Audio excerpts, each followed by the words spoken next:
Hey everybody, welcome back to another midweek moment. So communication can be challenging, right? I mean, sometimes what's in our head, we struggle to be able to make sure that that actually gets into somebody else's ears and into their minds so that they can understand where we're coming from. Let me just prove this to you. So there was a recent study that was done using college students. And in this poll, they asked students if they were to tap out the tune of some of the more familiar songs to their friends, how many of those songs, how many of those tunes would their friend be able to recognize just based on how they chose to tap it out? And they guessed that the number would be 50%. But do you know what the actual number was?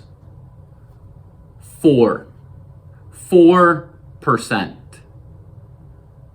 Let me just try this with you. I'm going to tap out a tune that I'm guessing most of you are familiar with. You see if you can identify what this tune is.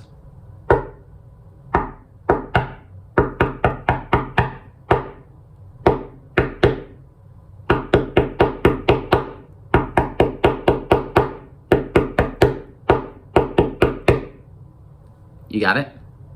Come on. YMCA. YMCA. Some of you didn't get that, did you?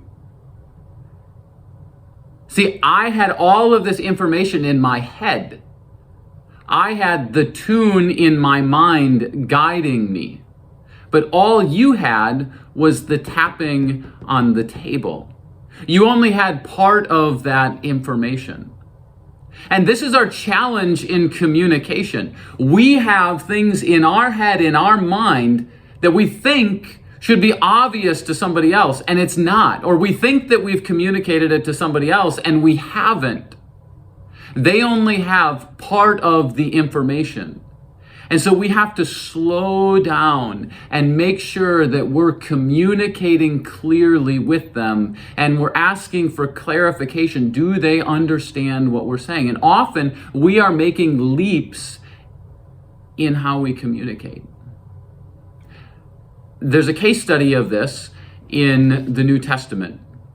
It's in 1 Corinthians chapter 14, not a section of scripture that we often turn to. But Paul is talking about speaking in tongues. You see, there was a gift amongst some of the members of the early church where they were able to speak in other languages. But there was also a need that somebody else interpret that. And so the person who was speaking maybe understood what they were trying to say, but the other person didn't. And so Paul's response is this. He says in 1 Corinthians 14, verse 11 and following, "If then I do not grasp the meaning of what someone else is saying, I am a foreigner to the speaker, and the speaker is a foreigner to me." So we need to slow down and make sure that the other person, the hearer, has a full understanding of what we're saying. So my encouragement to you this week is to think about your relationships. Think about who you're communicating with and where there are misunderstandings that are happening. How can you make sure that you're not just tapping out the tune, but that you're giving them a full understanding of everything that you're thinking?